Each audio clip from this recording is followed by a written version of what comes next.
Welcome back to Arya math plus motivation. एक बार पुनः लेकर आए हैं क्लास 9th मैथमेटिक्स में। आज हम बात करने वाले हैं त्रिभुज का परिमाप। त्रिभुज का परिमाप हमें दिया होगा या अर्ध परिमाप दिया होगा, तो कैसे हम त्रिभुज का क्षेत्रफल निकाल सकते हैं। इस समय हम लोग त्रिभुज के क्षेत्रफल की बात ही कर रहे हैं और ऐसे में त्रिभुज का परिमाप दिया होगा।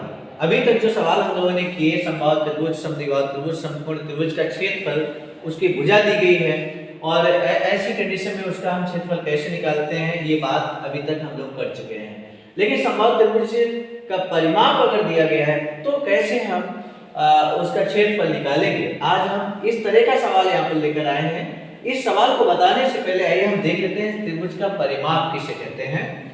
कि मान लिया हमने यहाँ पर एक ट्रायंगल है,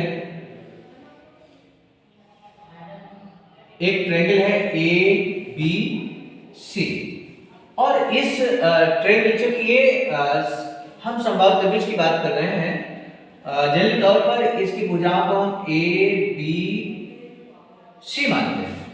लेकिन समबाहु त्रिभुज अगर है तो समबाहु त्रिभुज की सभी भुजाएं बराबर होंगी।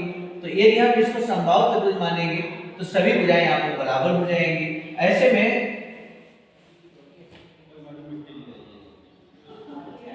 त्रिभुज का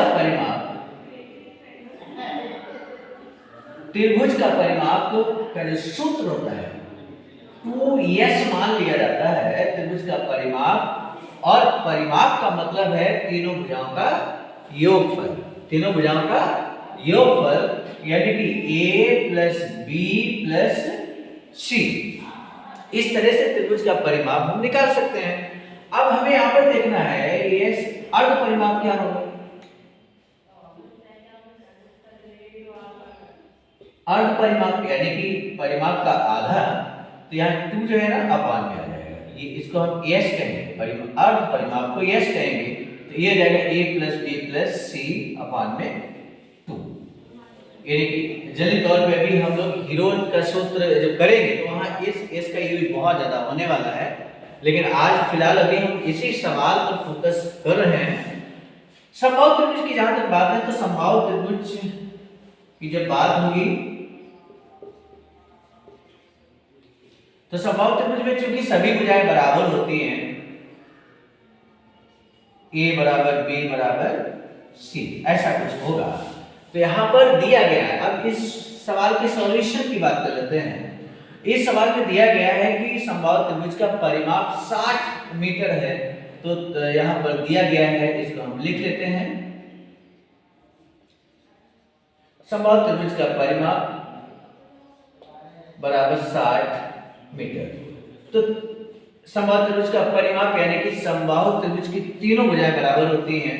तो तीनों भुजाएं बराबर होती हैं तो यहाँ पर a प्लस वैसे तो b प्लस सी ये होना चाहिए। लेकिन क्योंकि तीनों भुजाएं बराबर हैं तो हमने समबाहु त्रिभुज की एक भुजा को a माना, तो सभी भुजाएं a के बराबर होंगी। तो a प्लस a और ये है 60, और इसको हम लिख सकते हैं, ये हो जाएगा 3a बराबर 60।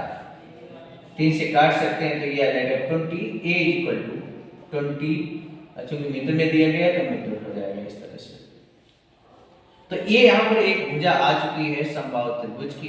इस सवाल के परिप्रेक्ष्य में अब हमें निकालना है इसका क्षेत्रफल यानी कि समबाहु त्रिभुज का क्षेत्रफल। सूत्र जरूर याद होना चाहिए। समबाहु त्रिभुज का क्षेत्रफल का सूत्र मालूम होना चाहिए हम सभी को। तो क्षेत्रफल का सूत्र क्या होगा, चलिए देख लेते हैं। √3/4 भुजा स्क्वायर। ये ध्यान रखना है आपको, ये सूत्र का ध्यान रखना है। √3/4 भुजा स्क्वायर ये सूत्र होता है। और यहाँ पर इस सवाल के मामले में √3/4 इंटू भुजा दिया गया है। भुजा हम लोगों ने निकाल लिया है जो कि 20 है। 20 का स्क्वायर यानी कि इसको हम लिख सकते हैं √3/4 गुणे 20 गुणे 20, ऐसे लिख सकते हैं। 4 पंचे 20 और 20 पंचे 100, यानी कि ये हो जाएगा 100 और √3 लिखा है वर्ग मीटर या मीटर स्क्वायर कह सकते हैं। तो इस तरह से बहुत इजी वे में आपने समबाहु त्रिभुज का क्षेत्रफल निकाला, जबकि समबाहु त्रिभुज का परिमाप दिया गया था। तो इस तरह का सवाल यदि आपको मिलता है तो निश्चित रूप से बहुत इजी वे में आप इसका सवाल हल कर पाएंगे। 2 से 4 नंबर में इस तरह के सवाल पूछे जाते हैं। और नए सवाल के साथ मिलेंगे, नए सवाल के आसान से सॉल्यूशन को लेकर मिलेंगे। तब तक के लिए थैंक यू।